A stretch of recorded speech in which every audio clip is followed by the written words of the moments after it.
let's get back to it. Congratulations and jubilations. I want the world to know I'm happy as can be. Some texts and emails from last night. Joan texted, they could have called the QE2 line. They could have called it the QE2 line. Much easier to say, including a bit of nostalgia, says Joan, about the Elizabeth line, which is way too many syllables to say frequently to describe which line you're getting. And don't say Metropolitan line has one more syllable. I know that. And the Piccadilly line has the same number of syllables. I know that too. But you can't really shorten the Piccadilly line or the Metropolitan line. I mean, the Met line sounds like you're going to New York. The Liz line, though, is what people are going to call it, which is unfortunate because the name Liz is the precise opposite of Her Majesty the Queen. Oh, not again. Oh, we're bound to hear that later. Forthcoming attractions. Carl tweets, I came to London for the day on Tuesday. I used the Elizabeth line and would probably call it the Purple line from now on. Well, yeah, that's a good point. Why not? Anna says, don't be so phonetically lazy. It's the Elizabeth line, same as the Piccadilly line. Please, I refer you, Anna, to the comments I made some moments ago. David says, do you think that the Queen would be interested in going on the Gogglebox if she's not venturing out tomorrow? It'd be good to see her moaning about all the celebrations. Moaning?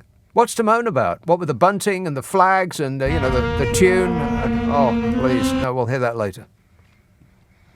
Stephen texts, a word from the wise. If you're diabetic, don't eat 2 packets of Rolos in one sitting. If you're diabetic, don't eat 2 packets of Rolos in one sitting. Well, that's just good advice.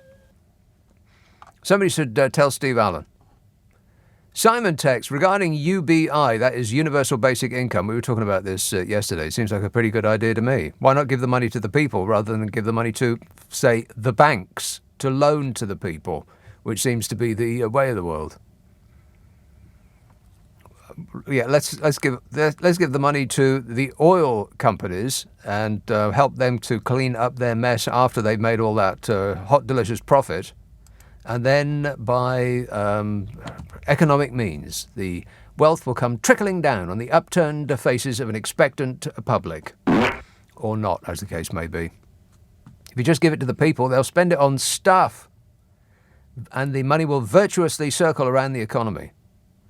If you give it to rich people, then it will just go straight out of the country and sit on a computer screen in the British Virgin Islands. But anyway, Simon says, regarding universal basic income, Andy Burnham and Rory Stewart are in favour of it. Oh, well, in that case, I think I better think it out again. He says, once this lot is out and goodies start appearing again, the goodies, they're not coming back, are they? I don't think they can. He says, and goodies start appearing again, the mood of this country will lift unbelievably. We will never go back to this. Bye, Bodge, says Simon. He's giving you the big bye-bye. Bye-bye. Bye-bye, Bodge. His problems aren't over, by the way, and neither are the messages from last night. I think I've still got about 10 pages of text to get through. But I'll do it because I am a trained professional. Don't you try this at home. Page after page after page. How do these people get my number? Should we do the people trying to leave the country? Patriotically trying to leave the country at this, the moment of the Queen's Jubilee. Not very patriotic if you ask me. But anyway, they've been furiously trying to leave and failing. Passengers at Manchester Airport yesterday stormed behind the carousel curtain. Expecting to find Oz, perhaps. There he is. Just a bloke. Stormed behind the carousel curtain to try to locate their lost luggage, forcing armed police to step in. Gonna shoot the problem. Holidaymakers have been waiting more than 3 hours to collect their luggage. Wow. You know, when I am now an expert on holidays, because I've taken one in about the last 7 years, and it was 2 days in Madrid, which went perfectly smoothly, apart from the airline delayed my flight by about an hour in both directions, but that's okay. I mean, I've seen the misery that, millions of people have been going through, so I think I got off scot-free. And the trick, never put luggage in the hold. Now, I've only ever been away once when I haven't done that, and that was this last trip. But it seems like excellent advice to me, particularly if you're only going for a week, and particularly if you're only going to somewhere hot. You don't need all those clothes. Just take the absolute minimum that you can get by with. You know, pants, socks, Wi-Fi speaker. That's all you need. Like a Bluetooth speaker. Anybody over the age of 50, ask your kids what a Bluetooth speaker is.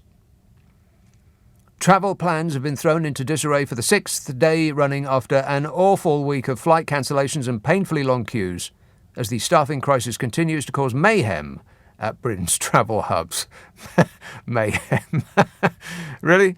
What, people just queuing silently, just tutting and staring at their phones? That's mayhem, is it? That is apart from those furious passengers at Manchester Airport who stormed behind a carousel curtain. Well, I bet they delicately picked their way through the curtain. Stormed has got nothing to do with it. Anyway, delicately stepping on the carousel to peek behind the carousel curtain. It won't really sell many papers, will it? But furious passengers, furious, angry passengers.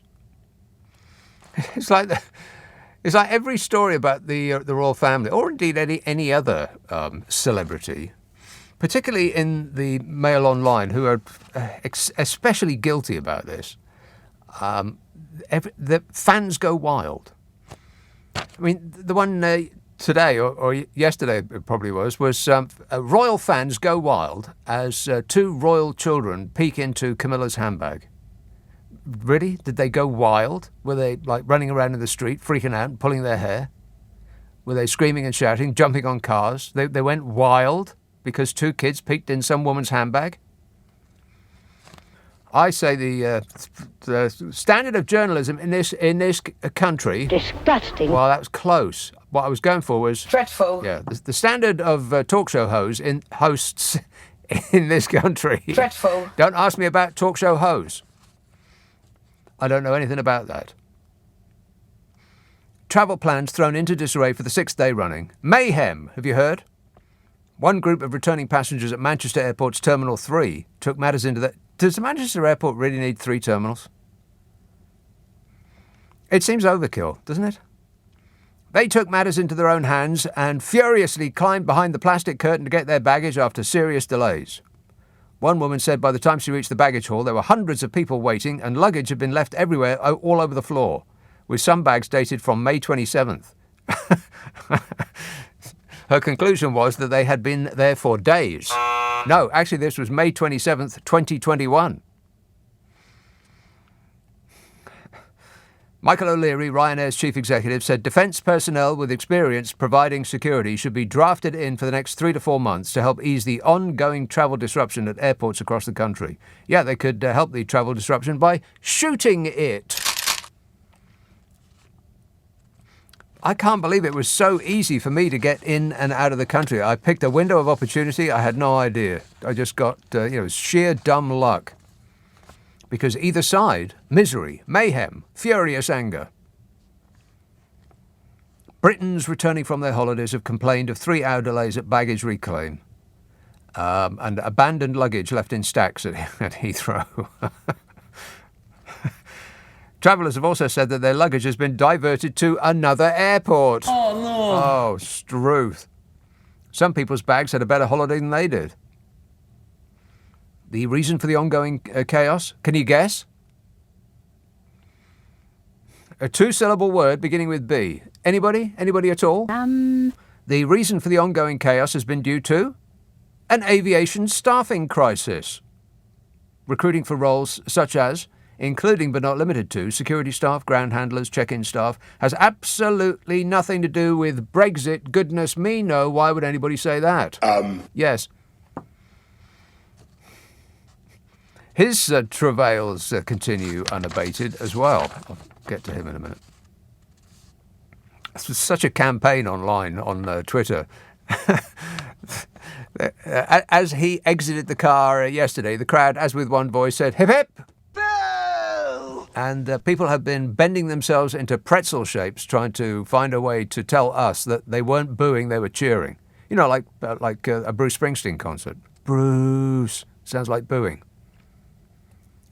Boris. Sounds like booing. That's what they were doing. They're just mispronouncing his name. Oh, but it was just all day long. Oh, yes, they did boo. Oh, no, they didn't. And the bots were out in force. Affirmative. The reason for the ongoing chaos is a lack of staff, like in many other industries that have a lack of staff, which also has absolutely nothing to do with Brexit. Why would anybody think that? Many businesses in the aviation sector struggling to rehire staff after many were let go during the pandemic due to a collapse in demand thanks to successive lockdowns. It's Bodger's fault. Yeah. Wait a minute. And even though the airline industry knew that everything was going to get switched back on again, very, very difficult to turn an entire industry off and then on again. You can't do it, particularly as there seems to be a delay in getting people's security clearance. And we do want people to go through security clearance if they're going to have anything to do with the plane that we're sitting on, yes? Yes. Yes. But like everything else that comes along, it took this government by complete surprise. I think that morning takes them by surprise. They wake up and it's like, God, it's light again. How did that happen? They check their diary, see what they've written down, whether they had anything in there about it being light in the morning. Nothing in there. Another stunning result. Many businesses in the aviation sector struggling to rehire staff after many were let go during the pandemic and due to the collapse in demand thanks to successive lockdowns. You can't switch an entire industry off and then on again. It's not a robot. Correct. Andy Pendergrast, National Secretary of the GMB Union, which represents aviation workers, said passengers should pack light and only take a rucksack to the airport. A rucksack? Rucksack? We're not in the army. Can we take a little suitcase on wheels? No. No, apparently not. He said, he, being a National Secretary of the GMB Union that represents aviation workers, he said this was a foreseeable problem. Oh, well, the government never saw that coming then. If it's a foreseeable problem, it took the government by complete surprise. He said, we asked the government to look at the aviation industry as a special case, and they refused. They said, No. I mean, anybody might think that they're not very good at their jobs. Absolutely everything comes as a surprise to this administration. Grant Shapps is the actual Transport Secretary, if you can believe that. He's blamed the aviation industry for these problems. What he fails to understand is the aviation industry. Steve Heapy, who is Chief Executive of Jet2 Airlines, said the ministers have a scant understanding of how the aviation industry actually works. We can add that to every other industry. What a shower, eh? Steve Heapy, out of Jet2, said government ministers need to realise, because of the pandemic and the actions that we've taken, they've made the travel industry not a very attractive one to work in. It was the first industry to go into lockdown, the last industry to come out. I think that's the problem that the government needs to get involved in solving. Whoa, Nelly, don't get the government involved in solving something. Just get them to step aside. You know, they keep banging on about the vaccine rollout. That was the only thing that the government didn't have its sticky fingerprints all over. They just stepped aside and let the experts take over. That's why it was such a tremendous success. Because Bodger had nothing to do with it, eh, Bodge? Yeah. Wait a minute. Steve Heapy said government ministers need to realise, because of all of the actions that they've taken, we can't switch it on, an entire industry back on again.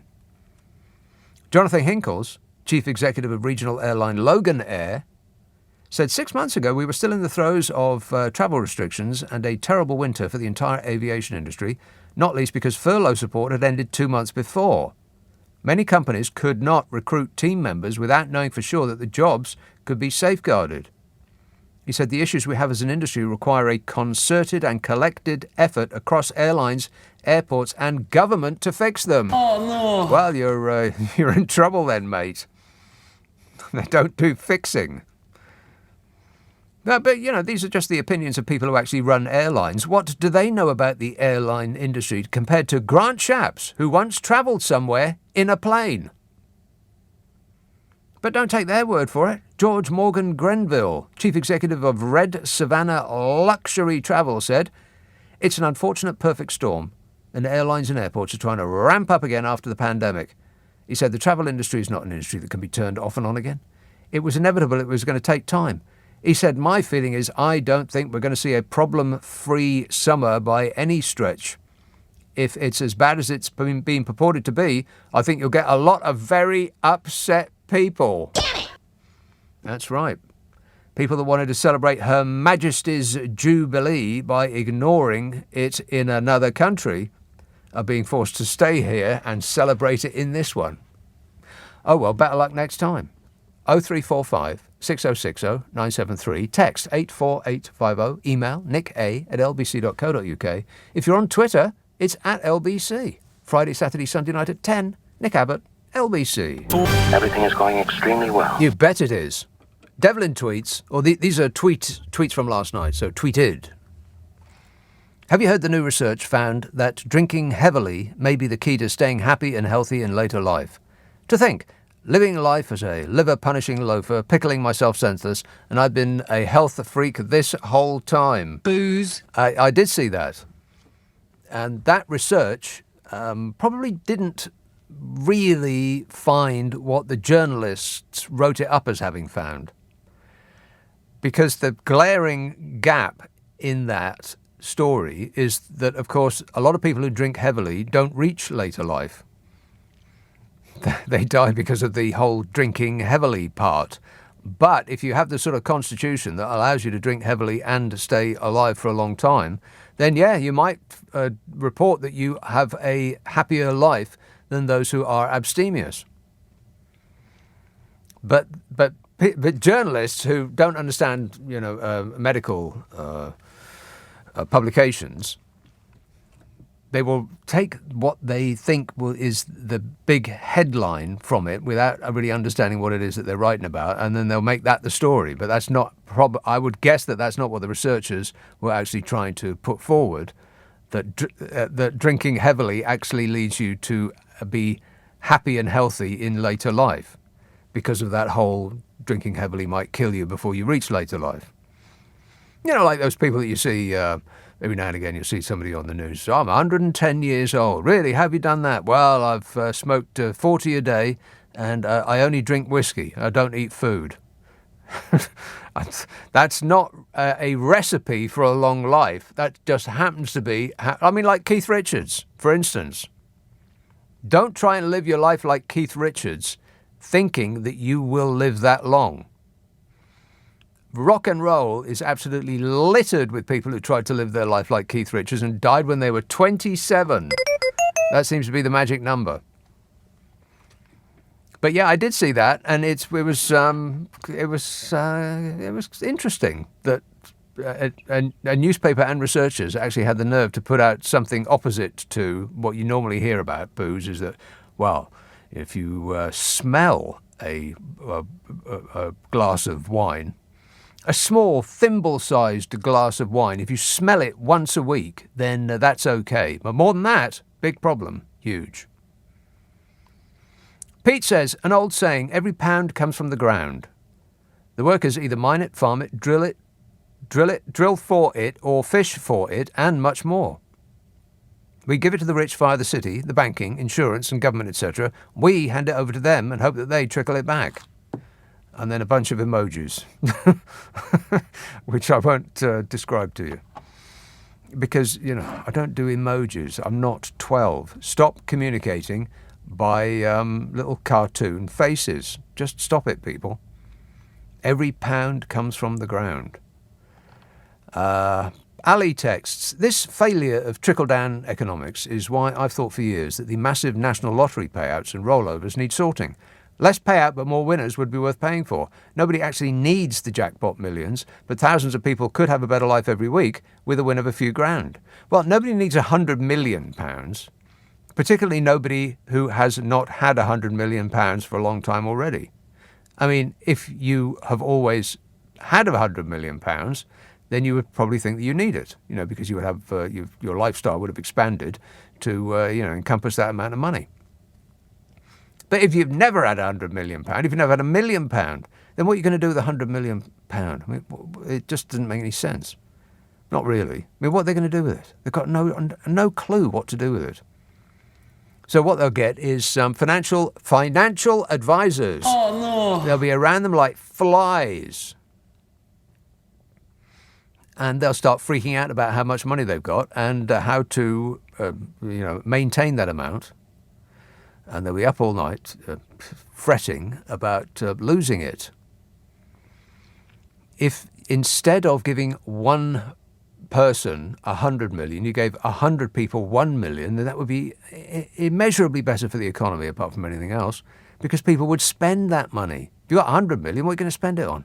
You buy a house for 5, you spend maybe 1 million on presents and cars, and then what? It's going to sit on a computer screen in, some tax haven somewhere. But if you gave 100 people £1 million, they would spend all of it, pretty much all of it. Pretty much straight away on, comics and sweets. I know I would. Phil tweets, Boris Johnson will be giving a New Testament reading today. Well, these were tweets yesterday. Will be giving a New Testament reading today without the Queen there. Twice the Queen has not attended when he's featured. Coincidence or what? Yeah, I mean, if I was the Queen, I think I would opt out of listening to Boris Johnson lecture me about integrity. I think I would use the goodwill that I have built up over all these years to say, nah, I think I'll sit this one out.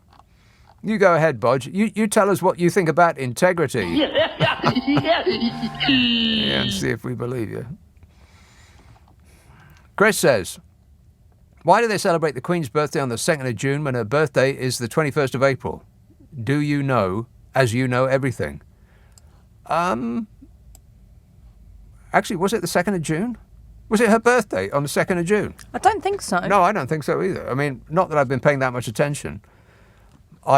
So far, I've seen one 5-minute clip from the news that showed Boris Johnson in St Paul's Cathedral swaying, or actually sort of twisting from the knees up. It was really bizarre. It was like he was sort of thinking about something else, or he was listening to Chubby Checker or something like that. Odd. Like he was trying to work his way through a hangover. I think I mentioned this yesterday. He'd just come from one of his famous business meetings. Yeah. That's all I've seen. So I may have missed that it was her birthday on the 2nd of June, but that's this kind of thing. It might have just got mixed up into the general revelry, which continues unabated, by the way.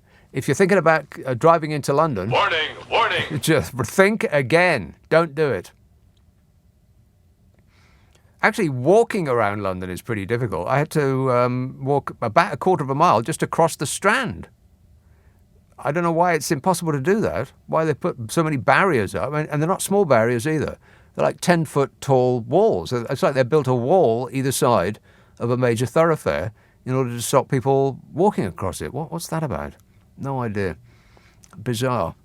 But, at least there's bunting. 0345 6060 973. Text 84850. Email nick@lbc.co.uk. If you're on Twitter, it's @LBC. Friday, Saturday, Sunday night at 10. Nick Abbot, LBC. Now, wait a minute. I don't like that kind of talk. Now, just stop it. It upsets me. Where did that come from? Let's have a call. Let's see if I get to the end of it without dying. Oldbury, Ranjit. Hiya, Nick. You okay? Yes, thanks. Okay. Boris Johnson, the reason he's wriggling, right? Yeah. Okay? Mm-hmm. He's Wriggling. Yeah. Wait a minute. Yeah. He's got an earpiece stuck in his ear, yeah? And they're telling him that all the MPs have been on a recess for a week, and they're all going to vote him out on a Monday. It looked like he was listening to Let's Twist Again like we did last summer. Rock and roll! He was swaying like he'd had a skinful just before he got there. It was just really bizarre. I mean, I haven't actually seen him stand still except for behind a lectern where he could just grip onto something. Maybe that's just his normal way, where he just like twists from side to side, like a sort of a wind sock. It's just bizarre. I haven't seen it. And regarding all the problems with having employees, with the airline industry and the fruit pickers. Yeah, and the fishers and everything, pretty much everything. Pubs and restaurants and you name it, cleaners and etc. Where's Armanuk case now saying that we want British jobs for British people, all the fruits and everything are going to get left in the ground, so we're going to pay more for the, for our vegetables. Mm-hmm. You've got airline pilots working behind bars because they were made redundant. Yeah, because I've actually heard that. And when I was a kid, I was fascinated by pilots. I've always thought that was a very skillful job. Yeah, they're kind of like just bus drivers, really. I mean, big bus drivers. But in all of this, where's Nigel Farage? Because he was kicking up a big fuss about this £350 million a week, British jobs for British people. Mm-hmm. You don't even hear him anywhere now, do you? Because well, you could probably find him if you look really hard. I'm a nutcase. But I'm not the kind of person who would want to look very hard. No, and the other thing is, Nick, I run a fish and chip shop. I used to get loads of Polish people coming into my workplace having food. And they said, before they left, they said, look, we've been treated racially, abused and everything. We're never going to come back to this country. We applied for foreign lorry drivers to come into this country. I think, how many was it? 27 that applied out of 5,000 or something like that. Yeah. So well, come to find out that if you yell at somebody to get out of our country for long enough, they do. Yeah, and then you're begging them to come back, Why are you begging them to come back? But we know what the reason is. But the thing is, the people who, Gisela Stewart, Nigel Farage, Boris Johnson, I've had a meeting with Gisela Stewart, Okay, I went to a conference, and she was giving it so large, but then she's left politics now, right? But these three people, right? When you say giving it large, I mean, you're talking about she was dancing or what? No, I know it all. That kind of attitude, right. Yeah, I mean, this is a Birmingham thing, I think, probably. I don't know if it's a London thing, But the thing is, the country is in dire straits, right? And everybody, like you always keep on saying, oh, Boris, he's doing a good job. Is he out? I nearly swore then. Leave him alone. He's doing his best. That's what I've heard about 1,000 times. So why isn't there any accountability, right, from Nigel Farage? It's not, because I've spoken to Nigel on this radio station. You have? What was it? How was the experience? It was, I told him, I said, oh, hello, Mr. Farage. I said, I'm not your number one fan. He went, that's fine. You weren't the bloke with the horse, were you?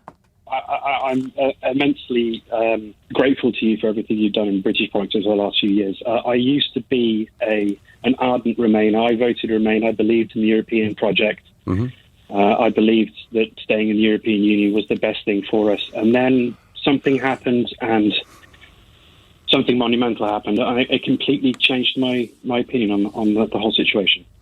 What was that monumental thing, Mark? I was kicked in the head by a horse. Right, very good. Okay, fine. Thank you. No, thank you. All right, thanks a lot, Ranjit. I'll assume it wasn't you. How's Brexit going, by the way? Brexit's going great. Glad to hear it.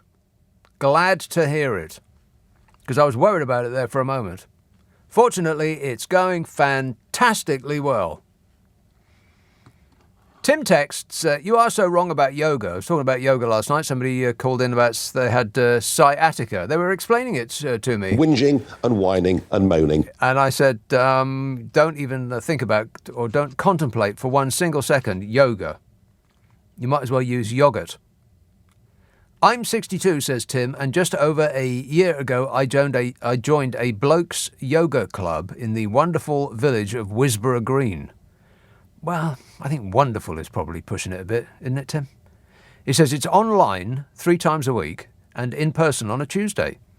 It's an incremental exercise, and very slowly, over the course of a year, it has made a massive difference to my flexibility and well-being, as well as the other 30 or so blokes that participate. Open your eyes. Or should I say thighs, says Tim.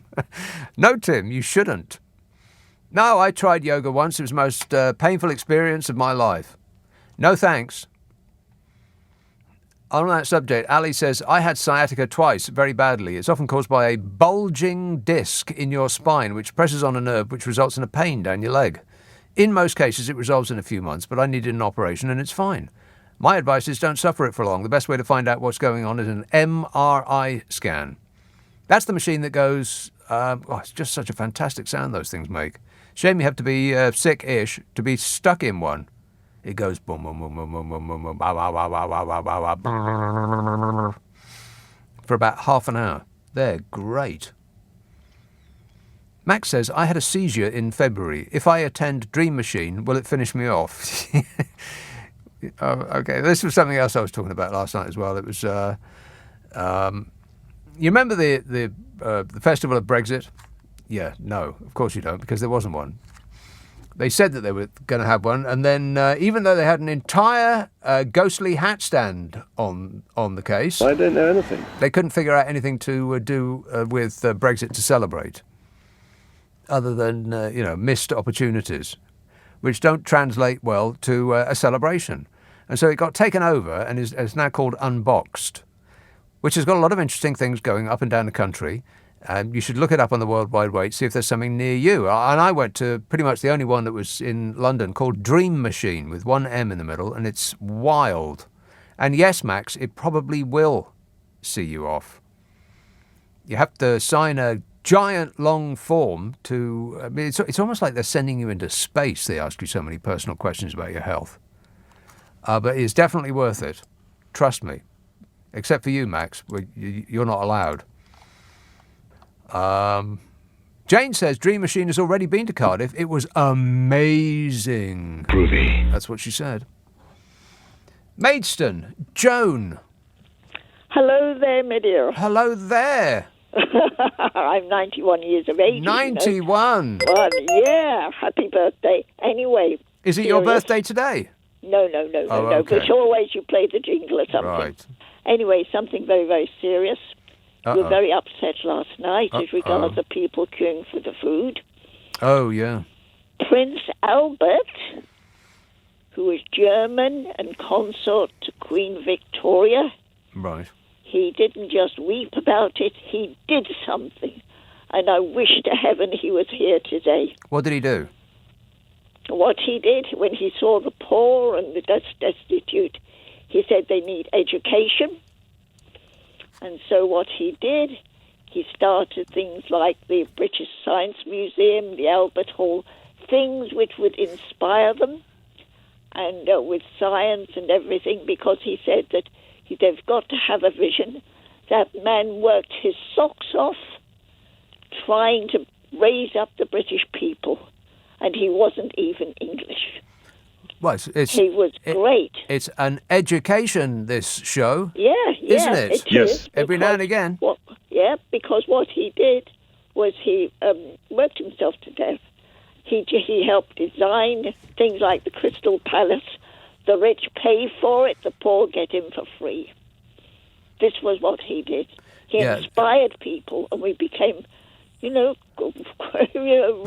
people better. up. I wish to heaven this woman would open that big handbag. I honestly do. I know everybody's celebrating and everything. Yeah, as a nation, we are whipping ourselves into some sort of frenzy because we feel that we should be feeling thrilled. Yeah, well, kind of. You know what she said was the working royals on the balcony, right? Yeah.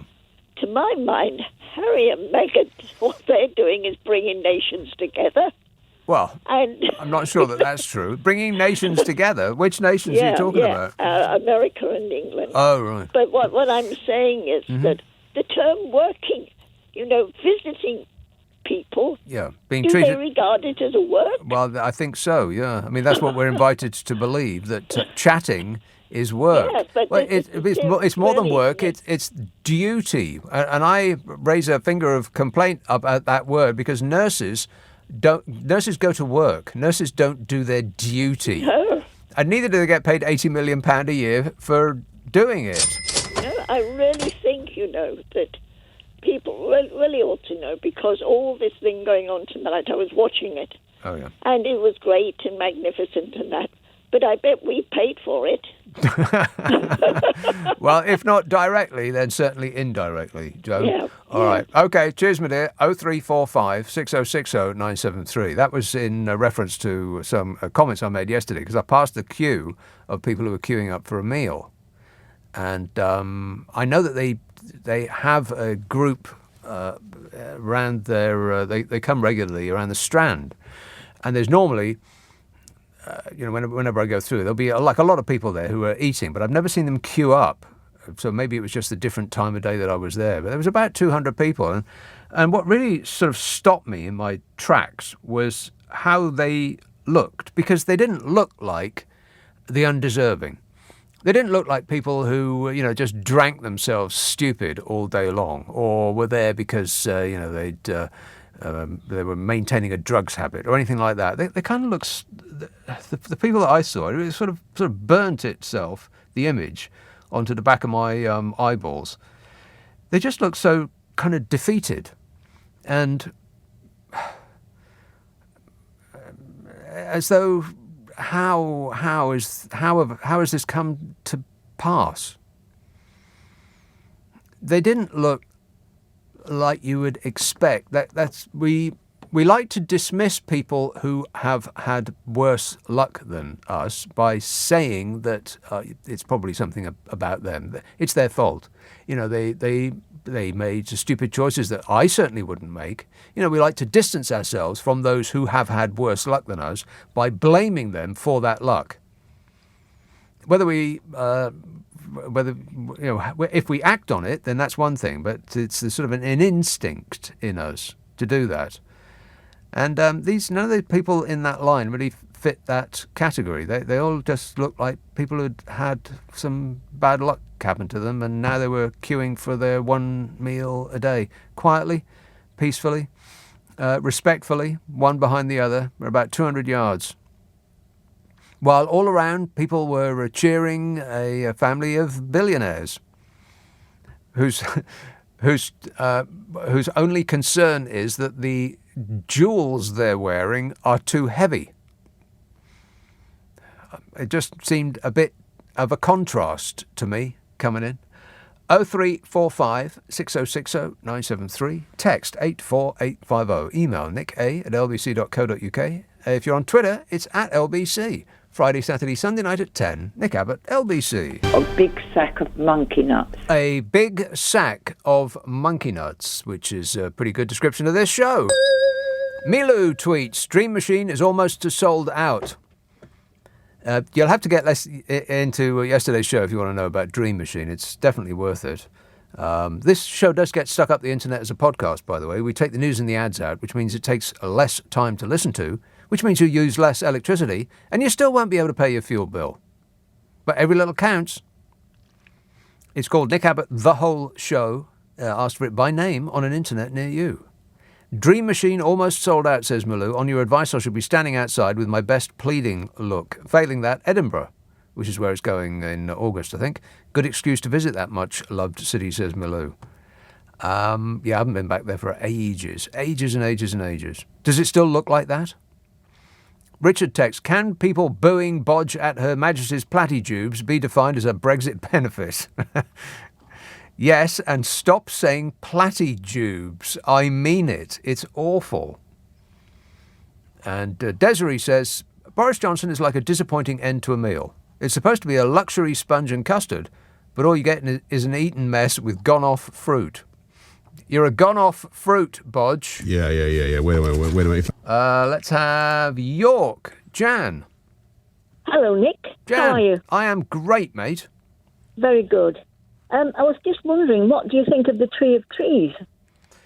Well, I've only seen a picture of it as they were making it. So I know what the idea is, and I think it's a very good idea. It's Thomas Heatherwick, isn't it? He's the fellow that did the cauldron at the London Olympics. Very, very. He's also the fellow that did that excellent London double-decker bus.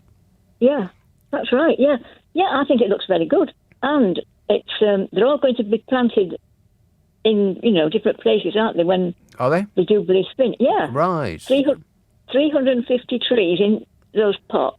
They're all going to be distributed around the country and planted. I think that's a very good idea. So do I. Yeah, I'd like to see it before they disassemble it. Yeah, well, it was lit up tonight. It looked very good. Huh. I was dipping in and out of the concert, but... oh, yeah, what did you think? Not much. But the tree did look quite good. Yeah, the tree probably looks great, yeah. So who did you see? Well, I saw the beginning, Queen. Ugh. Brian May, and... It was... Yeah, but I know. I kept dipping in and out, and most of the people, I didn't know who the heck they were, so... Right.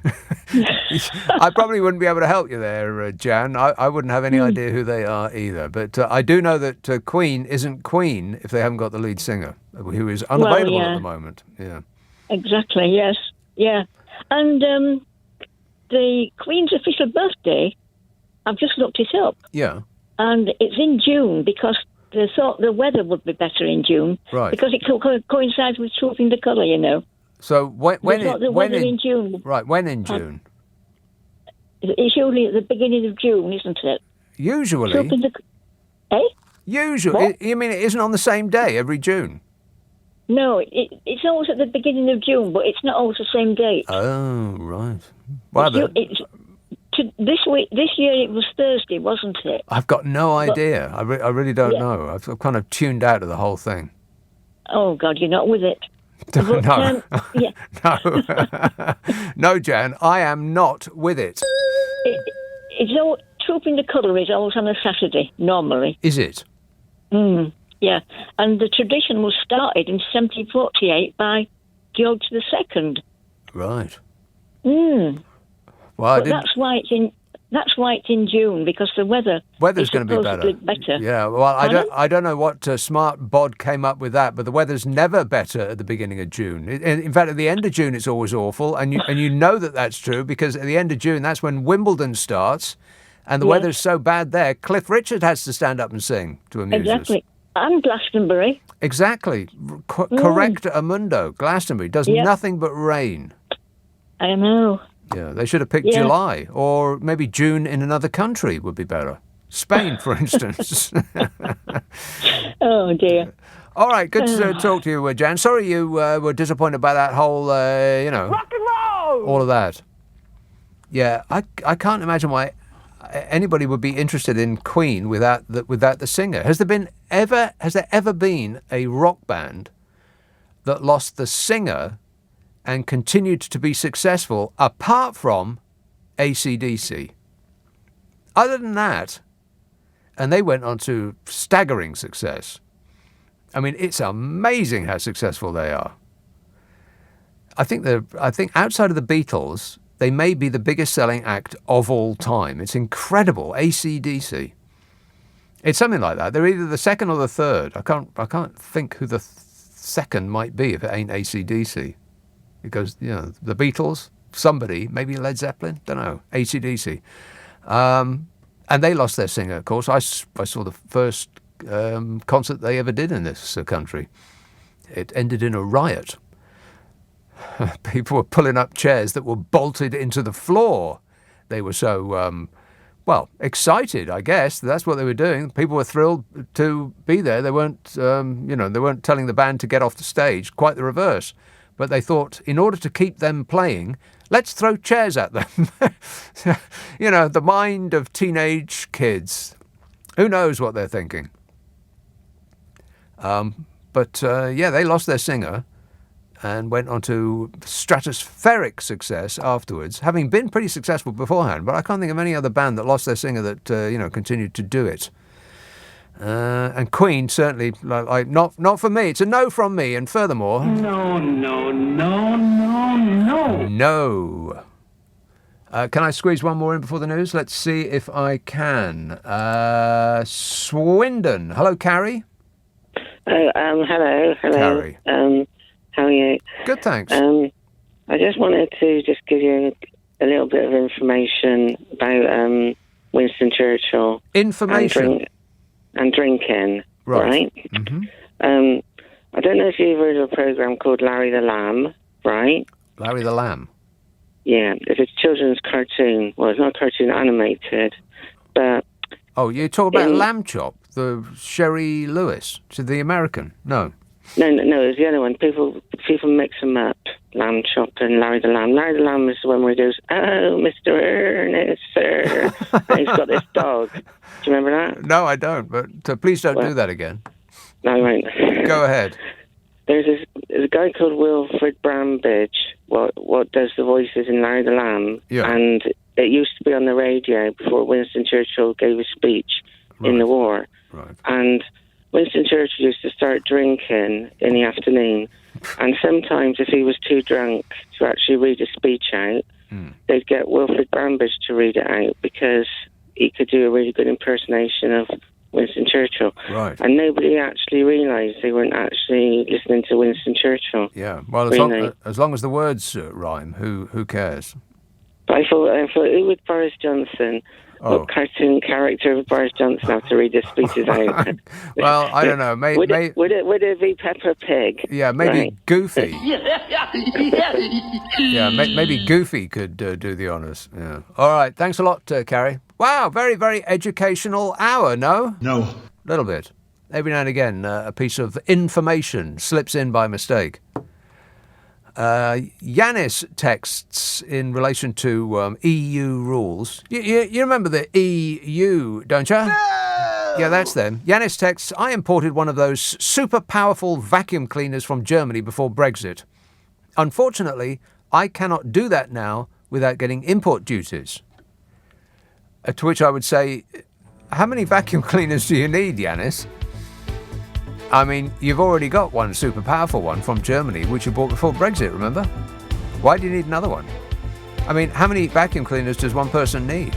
There's like one a room? How dirty are you, exactly? Just stop dropping stuff on the floor and you'll need fewer vacuum cleaners, Yanis. And you can thank me later. No, wait. I've changed my mind. You can thank me now. Thank you. 0345 6060 973. Text 84850. Email nick@lbc.co.uk. If you're on Twitter, it's @LBC. Friday, Saturday, Sunday night at 10. Nick Abbot, LBC. Here are the studio calls flashing up on the indicator. Yes, they're flashing on the indicator for the number 0345 6060 973. There seems to be a lot of booing going on to not necessarily the kind of target that we would all agree with. No! I mean, some yes, but the England team, really? Are people still doing that? Well, people in this country aren't doing it, and I bet certain right-wingers are a bit furious about that too. I thought they imagined that they were getting a win there. You know, when players took the knee, there was a few people that were booing when they first started to do it. But it just sort of faded out, didn't it? People don't do that anymore. Foreign fans, which apparently still do that, but not here. I bet certain right-wingers are a bit furious about that. Never mind, eh? Maybe you'll win the next one. Ellesmere. Michael. Hey, Nick. Are you all right? Yeah, good, thanks. Yeah, I find myself kind of in two minds about monarchy because I kind of disagree with the concept, but then I can't really criticize it too much because it's like some people's tradition, something that matters to them. And even though I kind of disagree, like, I wouldn't go shouting at, like, people from different cultures, you know, like, your culture sucks, you're stupid, even though you might think so, you know? Right. So it's kind of... So you wouldn't shout at them, you just write it on social media? Oh, yeah, probably. No, but, yeah, when you see the bunting all over the place, you go to town, there's bunting, and people are happy, and... Yeah, it's just hard to feel like bad towards that. I don't know about the people being happy. I mean, I think happy people are happy and miserable people continue to be miserable. You give people a day off and they'll be happier. I don't think that the happiness part comes from Her Majesty the Queen. The happiness part comes from having a day off and being surrounded by bunting and there's, free cake and that kind of thing. Yeah, but it is kind of cultural thing, isn't it? You kind of wouldn't go undermining people's culture. I don't know. It's quite a tough one because I kind of even fundamentally disagree with religion. The saying, religion is the opium of masses, and then that's what communists said, and their opium was pretty strong as well. So it seems like almost every movement where people just go to the street and get too excited, it's kind of contrived and weird and not right. Exactly right. It's a little bit contrived, and it's not about the structure of the monarchy. It's not about the it of it itself, because the next people who wear the crown are not going to have this level of support. You just know that that's true. So it's not a celebration of the monarchy; it's a celebration of herself, and which is all about having been there for such a long time. She's been there for pretty much all of our lives. Yeah, that's nice. I can get behind that. Celebrating an old lady. Yeah, there you go. It'd be good if it was the one who has to travel on buses to get warm, though. Right. If we could, expand the monarchy, maybe tell these old ladies, all of them, round them up and say, you're queen now, and you, and you, and you, Exactly. Make random old ladies a queen for a month, say, and give them the job, in inverted commas, that the queen does, which is to get up in the morning whenever she likes and to be fed on the finest comestibles that have ever been produced, which will be presented to her for free, no doubt. And then get dressed in the finest clothes and have her makeup done professionally and her hair too, and then be spirited to her first engagement, which will be to chat to people and get treated like a god. What old lady wouldn't want that? Stand around having cups of tea and chatting. It's like a dream come true. All right, thanks a lot, Michael. 0345 6060 973. Mark texts, in Eurovision we came second. Yes, second place. Forget the Hoover, the XR3i, glass etchings and blue passports. This is the true proof that we got Brexit done, says Mark. What's a Hoover XR3i? Glass etchings? I don't know what that means. You're talking about the pub, the crown sign on a pint. Oh, God, people are still going on about that. Some journalist in the Mail did an entire column about how, fortunately, finally we're free of the yoke of the European Union and we can put the crown symbol back on our pints. Hurrah! For a Brexit bonus. Completely forgetting about the part that it had nothing to do with the EU.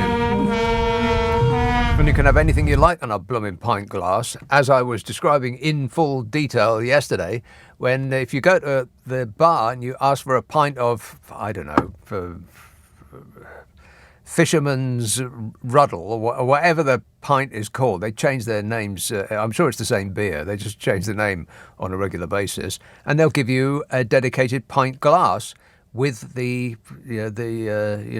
logo of the beer on it. So anything at all can be on the pint glass. We could have had the crown symbol all this time. No rules forbade it. So if that's the Brexit bonus that they've come up with, I mean, pretty pathetic, really. Quite sad, in fact. Disappointed. There was a bit of a to-do with Tom Tugendhat and Tobias Ellwood about the EU. Tobias Ellwood said something sensible about the European Union, about Brexit in general, and where our future might lie. And because he said something sensible, he was shot down in flames. I might get to that in a while. David says, with all due respect to everyone, the royal family should not rule Britain, but without hesitation, I'd have our Queen rule this country over any politician. Well, not any politician, perhaps, but certainly the present incumbent at number 10. Yeah. Wait a minute. Yeah, I'd have any queen rule this country over him. Let's have Washington, D.C. Hello, Tom. Hello. Yes, Tom. Hi, Nick. How are you? Good, thanks. I've got a suggestion for you, Nick. You got a what? I've got a suggestion for A you. suggestion. Go ahead. Suggest away. Yeah, to solve the staffing crisis at the airports. I think we should have a word with Priti Patel so she can let the migrants, instead of sending them to Rwanda, we should get them to do all the jobs which we're struggling to fill. God, there was something awful in the Mirror about that today, and this is where we are as a country. This is what we're cheering now as a country. A refugee facing deportation to Rwanda says he would rather kill himself than abandon his teenage brother, who can stay in the UK. 9 refugees will be on the first flight to Rwanda on June the 14th. 4 others have been told that they will be sent imminently, including 2 males who are 16 years old. Syrian Sully, not his real name, is distraught at being forced to leave behind his 16-year-old brother. He said, "I would rather kill myself than call my mother, telling her I'm in Rwanda, 1,000 miles from my brother," he said. Appealing directly to the government. Well, he's appealing to the government. I don't know why he's wasting his breath. He says, "Why are you doing this to me when you're not doing it with other asylum seekers? Why Rwanda?" Excellent questions, Sully. That's the world we live in these days, Tom. But I think maybe Priti Patel will have some explanations to give us about that. Yeah, sure she will. I need your help with. I've got a second query, Tom. Sorry, Nick. I need some help with conversion. I'm with my wife in DC, and she, here they use Fahrenheit, and I've been struggling to convert the temperature. It's really, really hot here. Unfortunately, I missed the airport traffic. So what's the temperature there at the moment then, Tom? Let's see. On my phone, it's going to tell me in degrees Celsius, so you might help me with some conversions. It says 27 27 degrees Celsius. Well, no one has any idea how hot that is, so I will translate it from European surrender centigrade to Her Majesty's Fahrenheit for you using mental arithmetic. Oh, no. 27 you get from centigrade to Fahrenheit by doubling it at 32. So 27 times 2 is 54, and plus 32 is 86. I accidentally got it right. 86 degrees. There you go, Tom. Another satisfied customer.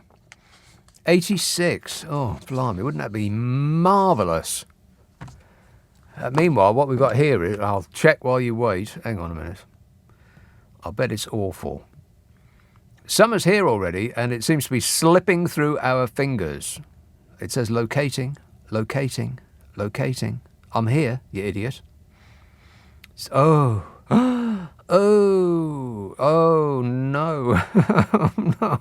Why is this happening to me? Tonight raining, tomorrow raining, Monday raining. Tuesday not raining, but only 65 degrees. And that's the warmest it's going to be all week. And this is the southeast. So wherever you are, if you're not in the southeast, it's going to be worse than this. And then 61 on Thursday. Raining on Wednesday, raining on Thursday. For the next 2 weeks, as high as it's going to get is 65. And that takes us to the 17th of June. Summer's practically over. Let's have, who's been waiting the longest? One moment, please. It will be this one. Streatham. Hello, Penny. Oh, hi there, Nick. Penny. I just wanted to... Hi. Can you hear me okay? I can. Go ahead. Jolly good. I just wanted to sort of make a comment on the fact that you talked about people in queues for having a hot meal. Yes. Homeless people who have suddenly found themselves in need of this hot meal. Right. But you use the term to describe those that are normally in those queues as undeserving. No, I didn't. What did you say? I didn't make any comparison between people who are or are not usually in those queues. I don't know what you're talking about. So what you said was that these queues are very normal. People were waiting patiently, and that they looked as though they'd never been in a queue before. No, and I didn't. think No, I didn't.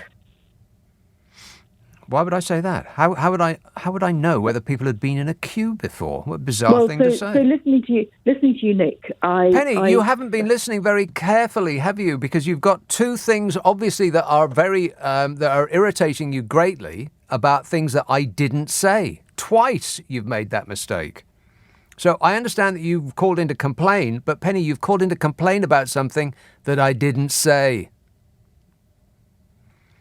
0345 6060 973. Text 848. I'll say it really clearly. 0845 6060 973. Text 84850. Email nicka@lbc.co.uk. And if you're on Twitter, it's @LBC. Friday, Saturday, Sunday night at 10, Nick Abbott, LBC. This goes on inside that head of yours. Gary texts, with reference to the beanbags at your Dream Machine experience, I agree, beanbags are groovy. I've never said that. People, listen carefully to what I am saying. I think that a lot of these people are listening to different shows. You're getting the number wrong. I never said beanbags are groovy. However, with the cost of living crisis, I've eaten the beans in my beanbag and now it's useless, says Gary. Well, that's a beginner's beanbag error, Gary. You won't make that mistake again. Jan says, why was Boris Johnson called a greased piglet? It was a headline of a leading article.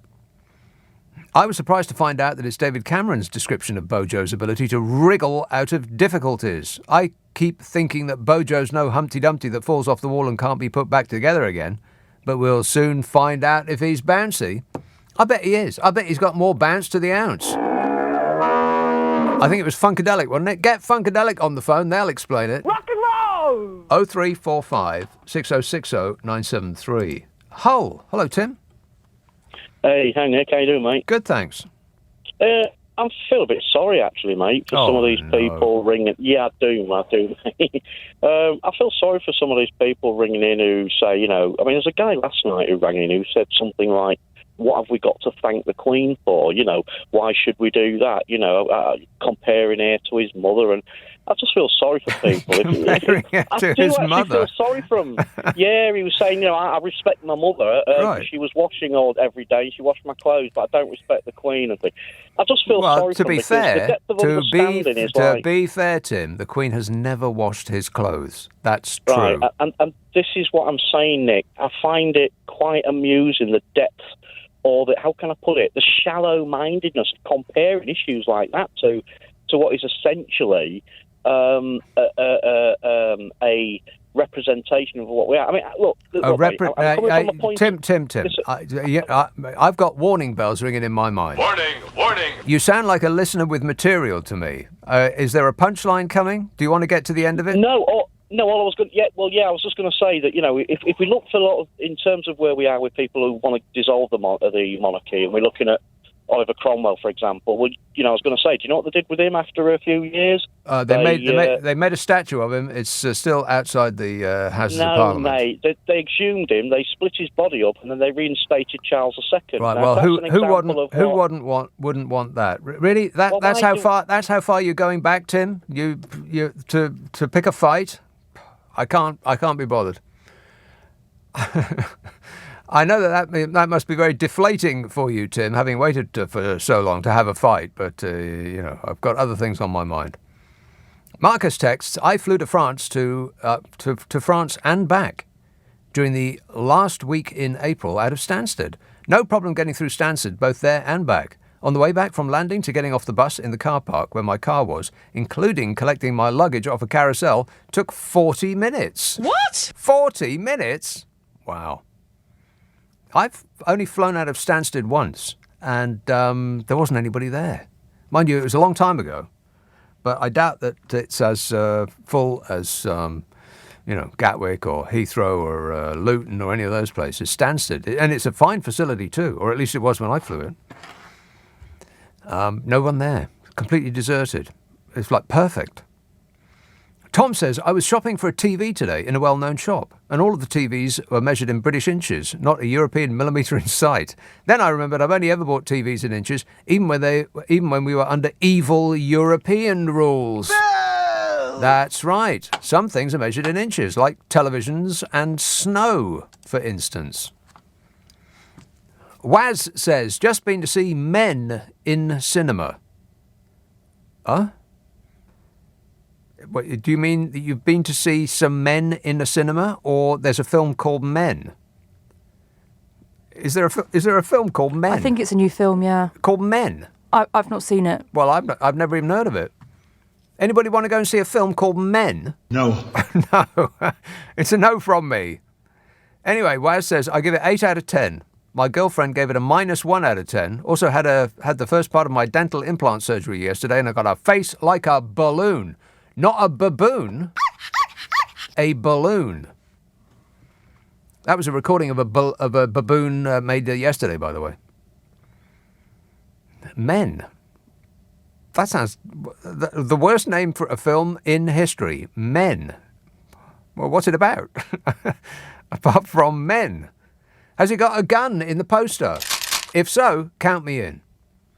Because if it hasn't got a gun in the poster, that means it's a love film, which is, boring. You know, really, really dull.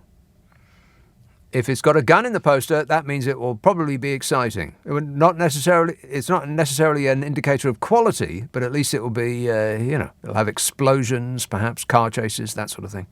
If it's not got a gun in the poster, then be warned. Warning, warning. It's probably going to, have lots of love scenes and people talking about their feelings.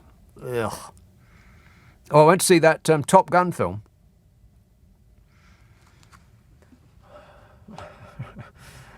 And that's about as much as I'll say. Unless you insist. Pimlico. Hello, Alex. Hi, Nick. Today, of course, is day 3 from Jubilee celebrations. Yeah. But you know that anytime I'm listening to LBC and live from basically in front of Buckingham Palace, some people say, I'm here to celebrate 70 years great service. Honestly, I have no any idea. What does it really mean, this 70 years great service? What service are they talking about? I have no idea. I mean, we are sort of shoehorning ourselves into feeling a certain way. I really feel that that the nation is really trying to feel a certain way, and we put those thoughts into the words that you just described. Service or duty or stuff like that. I mean, please. I'll go back to my position with a nurse. Does a nurse going to work, is that doing her duty? Is she giving her service? No, she's going to work. And she doesn't get paid £80 million a year and treated like a god when she's there. Yeah. Or he, sexist.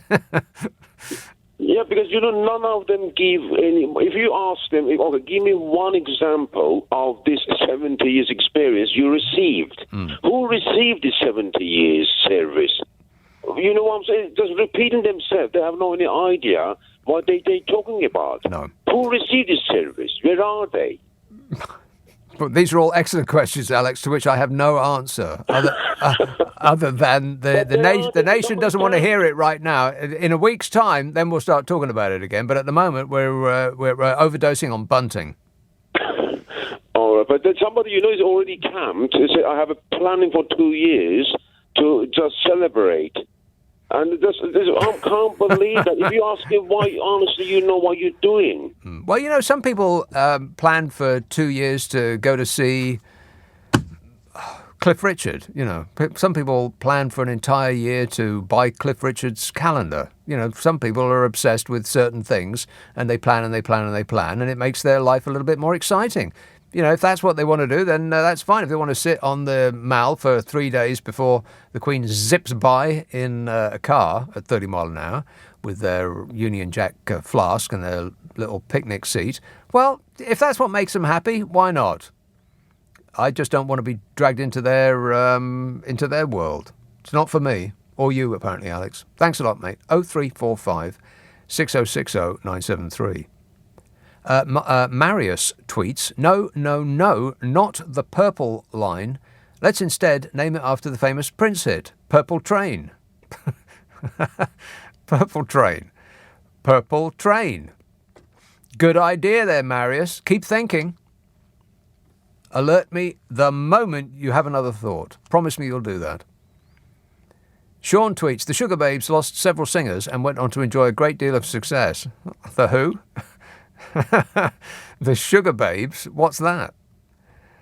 I'll ask my glamorous assistant. What's the Sugar Babes? They're a band from, girl group from the early 2000s. Oh, right. Nadia, can anybody name a Sugar Babe? No. No, I didn't think so. Lost several singers and went on to enjoy a great deal of success. Hum one of their tunes right now, I double dare you. You can't do it, can you? Nadia says, how about Fleetwood Mac and Genesis? They both had a second go at it with the different frontmen. Peter Green went a bit bonkers, as I remember. Yeah, well, it's one way of putting it, Nadia. Yeah, that's right, Fleetwood Mac and Genesis too. I know this might sound controversial, but I prefer Phil Collins' Genesis. What? Yeah, that's right. I said it. Duke. Best Genesis album ever. I think you'll find that is mathematically correct. Des says, how many of these have I got left? Hey, not many. Wow, I am doing very well. Does this include the ones that have come in tonight? I've put a few in tonight, but not tons. Why not? These people are making... These next ones here, they're all from tonight. These people are making... You've done all of yesterday's. These people are making an enormous effort to contact me personally, and you're just throwing them away. Yes? Okay. It appears as though I've stepped over the line, and I apologise for my behaviour. I am very sorry that I screwed up. Totally I mean, I am so sorry. You just don't know how sorry I am. I'm sorry. Yeah. Nadia done that. Des emails. As I keep saying, you must go to Antwerp in Belgium. As you keep saying. Who are you? I've never been advised to go to Antwerp in Belgium in my life. Another one that's contacted the wrong show. You're listening to a different station, Des. Anyway, he says, as I keep saying, you must go to Antwerp in Belgium. It has lovely Flemish buildings in the Dutch area of Belgium, friendly people. Go see Rubens' house.